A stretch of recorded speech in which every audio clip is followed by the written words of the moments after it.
Percy is a little green engine who can shunt and pull. He pulls both passengers and freight. At the docks and at the quarry. Percy's favourite job is carrying the mail. But sometimes Percy has so much to do he ends up running late.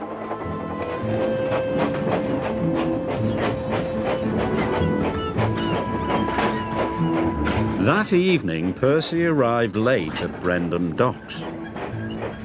"You're late again, Percy," said the dock manager. "I will have to speak to the Fat Controller."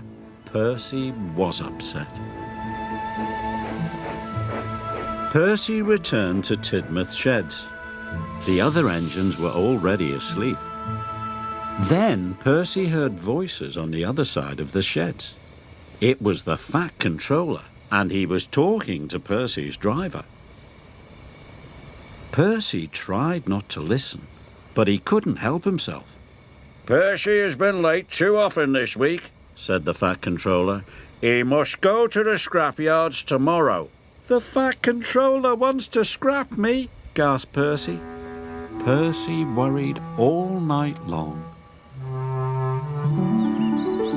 The next morning the sun shone and the birds sang, but Percy was too upset to notice.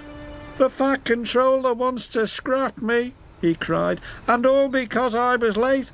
"The Fat Controller wouldn't scrap a really useful engine," said Thomas, "and you, Percy, are a really useful engine." Percy felt better until he noticed the time. "I'm going to be late," he cried. Percy wheeshed away. If he was on time, maybe the Fat Controller wouldn't send him to the scrapyards. Percy's first job was collecting pipes from Brendam Docks. But when he arrived, Cranky was still unloading. "Hurry up, slow coach," wheezed Percy. "I must be on time."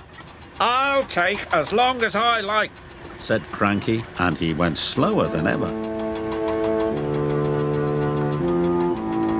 The moment Cranky had finished, Percy took off. He hadn't waited for the pipes to be tied down.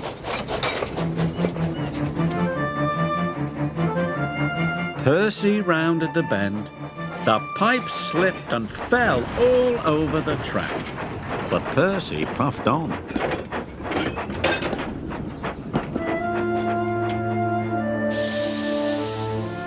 Percy thought he'd delivered the pipes, so he chuffed away to his next job. Percy was to take some tar wagons to the workmen mending the roads. "Be careful," said his driver. "Tar is sticky stuff." But Percy wasn't being careful. He was going too fast.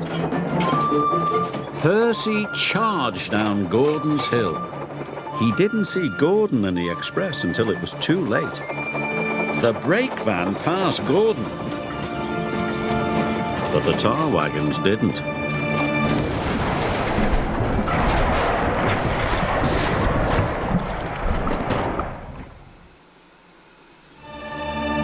Luckily, no one was hurt, but Gordon was very cross. "Now look what you've done," he wheezed. "What will the Fat Controller say?" Percy thought he knew. "Oh no," he cried. "I'm sure to be scrapped now." And so Percy decided to run away.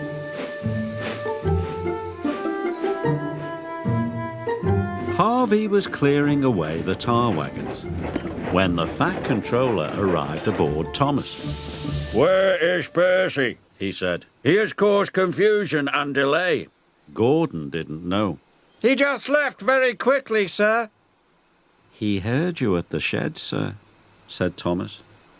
"He thought you were sending him to be scrapped." "I think I need a word with Percy," said the Fat Controller. "You must all help me find him."